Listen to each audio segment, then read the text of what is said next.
देखिए मेरी श्रेया सिफारिश करी तब वो एक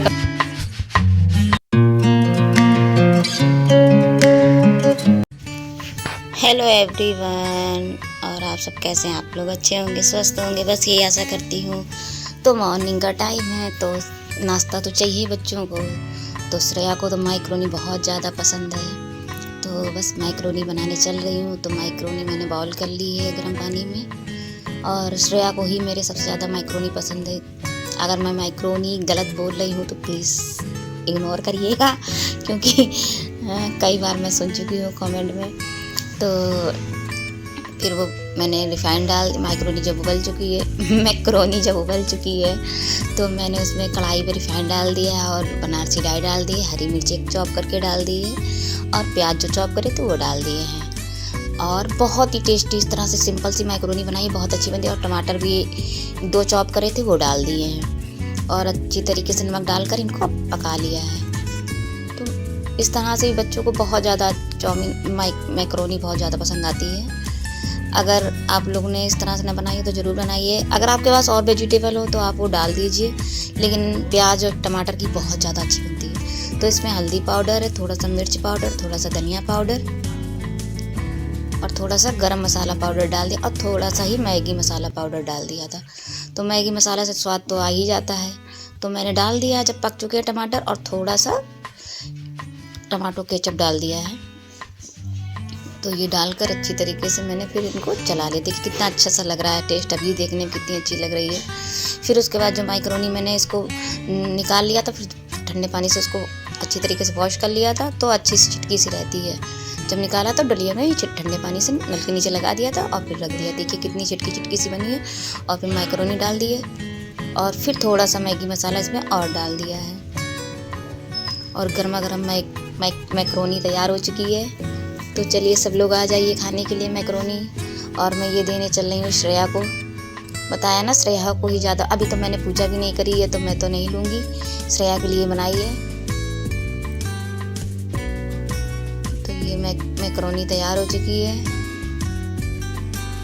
और इधर ये गाजर आ गई थी, तो गाजर मुझे छीलनी थी, तो मैंने सोचा चलो पहले छील कर रख देती हूँ, फिर खाना वगैरह बाद में बनाऊँगी।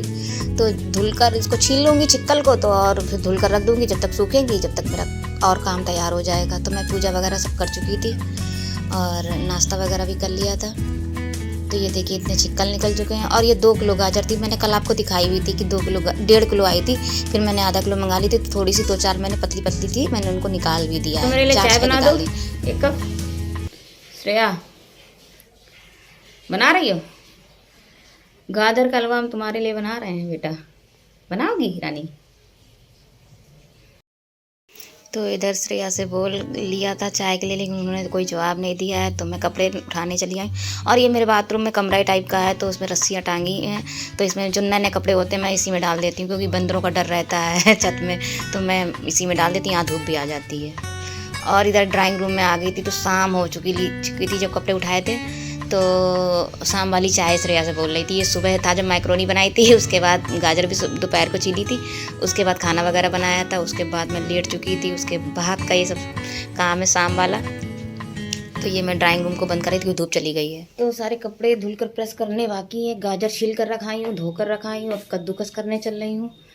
तो बस कद्दूकस कर लूँ, चाय पी लूँ। श्रेया से बोली चाय बनाने के लिए, श्रेया तो जवाब नहीं दे रही है, तो शायद मुझे ही बनानी पड़ जाए। देखिए मेरी श्रेया आ गई, मम्मी से प्यार करती है तो आ गई चाय बनाने के लिए। जब बहुत ज़्यादा सिफारिश करी तब वो 1 कप चाय बना के दे रही है हमें। देख चलो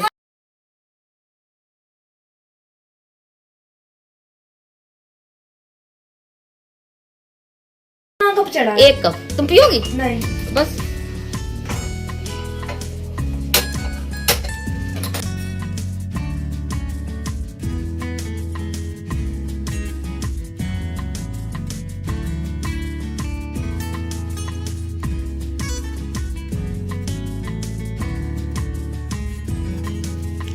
तो श्रेया चाय बना रही है, और चीनी डाल दी है, चाय पत्ती डाल दी है, और अदरक को निकाल के अदरक डाल रही है।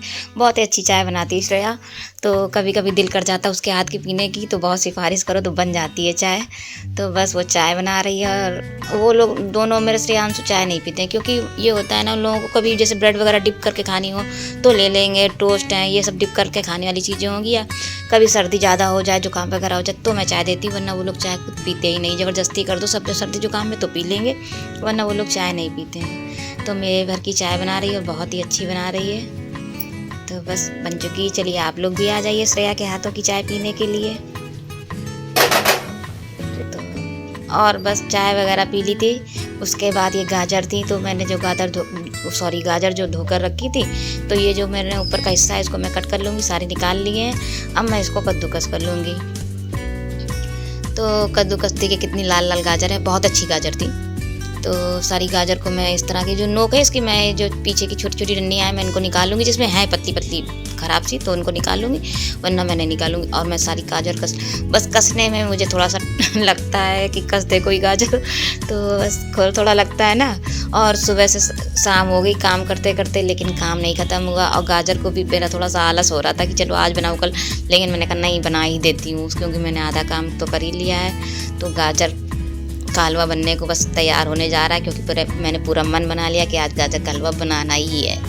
तो चलिए गाजर का हलवा, और ये मैंने सारे कद्दूकस करने थे, तो मैं धीरे धीरे कर ही लूँगी, हो ही जाएगा काम।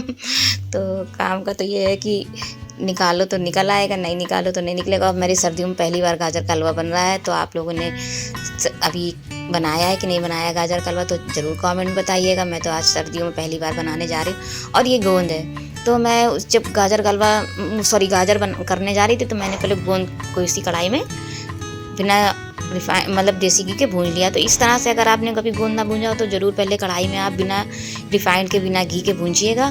तो गोंद जो दांतों में चपकता है, कभी कभी ये होता है ना कि दांतों में चपकता है, तो वो नहीं चपकेगा। तो इस तरह से मैंने गोंद को भूंज लूँगी। और भारी कढ़ाई है मेरी, तो गर्म हो जाएगी, तो देखिए लगेगा भी नहीं।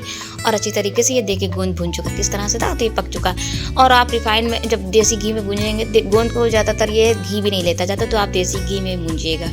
तो ये देखिए गोंद पूरा इस तरह से बिना घी के रोस्ट हो चुका है। तो पूरी तरीके से मैंने रोस्ट कर, और ये गोंद पहले मैंने जन्माष्टमी के टाइम पे बनाया था, रोस्ट करके रखा था, तो मैं आज उसको इस्तेमाल कर लूँगी। इसमें से थोड़ा निकाल दूँगी। और देसी घी मैंने 1 चम्मच के करीब बड़ी डाल दिया है कढ़ाई में। तो इस तरह से आप गोंद को, और फिर मैं इसी रिफाइंड देसी घी में भून लूँगी, तो घी भी ज़्यादा नहीं लगेगा और दांतों में चपकेगा भी नहीं। थोड़ा थोड़ा करके मैं डाल के गोंद को मैं भून लूँगी, और बहुत जल्दी भून जाएगा। तो आप लोग भी अगर गोंद को बनाना चाहें तो इस तरह से गोंद को करिएगा, तो आपके दांतों वगैरह में नहीं चपकेगा। तो ये देखिए थोड़ा थोड़ा करके मैंने भून लिया, लास्ट रह गया है, तो मैं इसको भी भून के रख दूँगी। तो देखिए देसी घी भी ज़्यादा नहीं लगता गोंद भूनने में, इस तरह से भूंजेंगी आप। तो ये देखिए अब जो आजकल गोंद आता है वो तो अलग तरीके का आता है, छोटे छोटे गुल आते हैं। पहले अलग तरीके का आता था, तोड़ना पड़ता था, महीन करना पड़ता था। अब तो गोंद टूटा हुआ आता है, गोल गोल आता है, तो वो अलग तरीके का होता है गोंद। तो मैंने फिर उसी रिफाइंड में थोड़ा सा 1 चम्मच के करीब और देसी घी डाल दिया था। सॉरी, रिफाइंड बोल रही हूँ, देसी घी मैंने डाला था। तो देसी घी उसी कढ़ाई में डालकर फिर मैंने गाजर जितनी कस के रखी थी वो मैंने डाल दिया है। और इसको मीडियम आंच में मैं ढक कर रख दूँगी गाजर पकने के लिए। पानी भी जितना छूटेगा वो भी सूख जाए। और इधर जो मैंने गोंद को फ्राई करके रखा था उसको मैं मैसर से मैश कर लूँगी। तो ये देखिए महीन हो जाएगा, तो ज़्यादा इसका क्रंचीपन आएगा। और वैसे तो दांतों में लगना है ही नहीं, क्योंकि मैंने इस तरह से किया तो ये दांतों में लगेगा नहीं। तो इस तरह, और ये इधर मैं जब मैं मैश कर लिया, तो रात हो रही थी, तो मैंने सब्जी भी चढ़ा दी थी तो कुकर में। और इधर ये देखिए, क्योंकि काम भी करती जा रही थी, छोटे छोटे से काम, क्योंकि गाजर थोड़ा टाइम लेगी ना हलवा बनाने में, पकने में। उतनी देर में मैं थोड़ा काम करती जा रही थी बीच बीच में। तो ये देखिए मैंने मीडियम, और इधर मैं ड्राई फ्रूट भी निकाल लिए, तो उनको भी मैं कट कर लूँगी उतनी देर में। तो मैंने देख लिया था, फिर दोबारा इसको मैं फिर चेक कर रही हूँ। तो ये देखिए पक चुका है गाजर, देखिए गाजर पक चुकी है पूरी तौर से। और ये जो मेरी शक्कर मैंने ली थी, तो उसको अंदाज़ा मतलब मैंने कर लिया था 2.5 कटोरी के करीब शक्कर थी। जो खाने वाली डेली मैं यूज करती हूँ वो 2.5 कटोरी शक्कर थी। तो मैंने 2 किलो गाजर थी, उसमें 5-6 ही गाजर निकाली थी मैंने, तो 2.5 कटोरी के करीब शक्कर थी। और 1.5 चम्मच बड़ी वाली देसी घी डाला था मैंने। तो ये देखिए पक चुका है। चीनी को जब ये चीनी चाशनी छोड़ेगी, इसमें सूख जाएगी, तब तक मैं ढक कर रखे दे रही हूँ। तो ये जब सूख जाएगी उतनी देर में मेरे बर्तन जो खाली हुए थे कद्दूकस के और जो बर्तन हुए थे तो मैं इनको साफ़ करे ले रही हूँ, क्योंकि ये रहता है किचन मेरा काउंटर छोटा है और मुझे भरा भरा अच्छा भी नहीं लगता कि काम होता रहे। तो मैं जितनी देर किचन में रहूँगी बेकार में देर खड़ी रहूँगी तो इतनी देर में मेरे ये बर्तन वगैरह भी साफ़ हो जाएंगे, तो मुझे किचन काउंटर भी खाली हो जाएगा और मेरे बर्तन भी साफ़ हो जाएंगे और मेरा जो टाइम है उतनी देर में मेरा ये भी निकल जाएगा। तो ये तो है नहीं कि फ्री का टाइम बचाया हूँ और मैं काम ना करूँ। तो मुझे ये रहता है जितनी देर में मेरे और छोटे छोटे बड़े बड़े काम होते हैं तो मैं छोटे छोटे काम निपटाती रहती हूँ, किचन के हो या कहीं और भी काम कर रही हूँ तो मैं वो दूसरे काम भी निपटा लेती हूँ उतनी देर में। तो ये जब तक गाजर चढ़ी है तो मेरे बर्तन भी साफ़ हो गए हैं। तो मुझे ये भी रहता है कि बर्तन इकट्ठा होने में मुझे बहुत ज़्यादा उलझन सी होती है। थोड़े थोड़े बर्तन मैं साफ़ ही करा करती हूँ। अगर नाश्ते के निकले तो नाश्ते के साफ़ कर लिए, खाने में थोड़े बनाने में निकले तो मैंने साफ़ कर लिए। तो मुझे बर्तन भरे हुए नहीं अच्छे लगते हैं किचन में। तो मैंने किचन भी देखिए किचन में बर्तन सबका साफ़ कर लिया और इतनी देर में मेरी ये गाजर भी चाशनी देखिए छोड़ दिया है और थोड़ा थोड़ा ही रह गया है। तो मैं इसको देख रही थी, बीच बीच में चेक भी करती जा रही थी। मीडियम आंच में रखा था तो बीच बीच में चेक भी करती जा रही थी। ये देखिए, और 2 किलो के करीब मेरी गाजर थी, बताएं 5-6 छोटी थी तो आधा किलो 2 किलो ही खोया ये लाए थे। तो मैंने उसमें से अंदाजे से आधा किलो खोया ले लिया था। तो ये आधा किलो खोया है और ये जो गोंद था मैंने मैश करके रखा था और ड्राई फ्रूट थोड़ी देर बची है तो बन जाए, बहुत टाइम लगता है तो कसना पड़ता है और ठीक इसी तरीके से। तो देखिए ऑलमोस्ट गाजर का हलवा आधा तैयारी हो चुका है और आधा इसका प्रोसेस रह गया है। तो ये देखिए पक चुका है, इसकी चाशनी पूरी मेल्ट हो चुकी है। और ये आधा किलो खोया था, 2 किलो गाजर के हिसाब से आधा किलो खोया था तो मैंने उसको भी डाल दिया और इसको अच्छी तरीके से मैश कर लूँगी। अच्छी तरीके से मीडियम आंच, मेरी शुरू से ही मीडियम आंच रही है, इसको पकाती रही। कम से कम 1-1.5 घंटा आप मान के चलिए गाजर का हलवा बनाने में लगा था मुझे।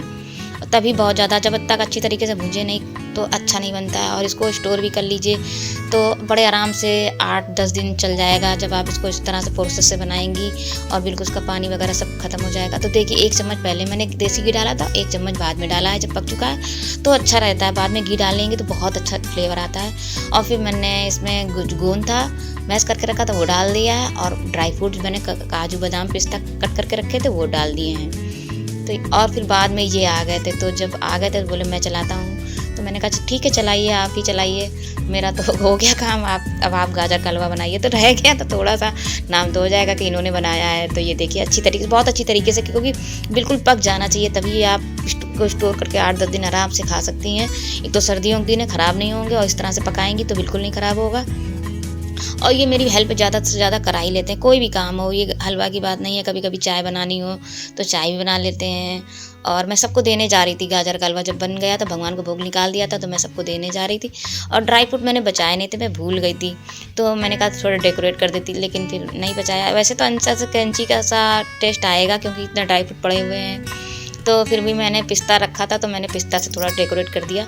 वैसे डेकोरेट करने की ज़रूरत नहीं है, वो तो दिखाने के लिए मैंने कर दिया है, कोई ज़रूरत। वैसे इतना अच्छा सा स्वाद आएगा, आप लोग भी आ जाइए चलिए गाजर का हलवा खाने के लिए।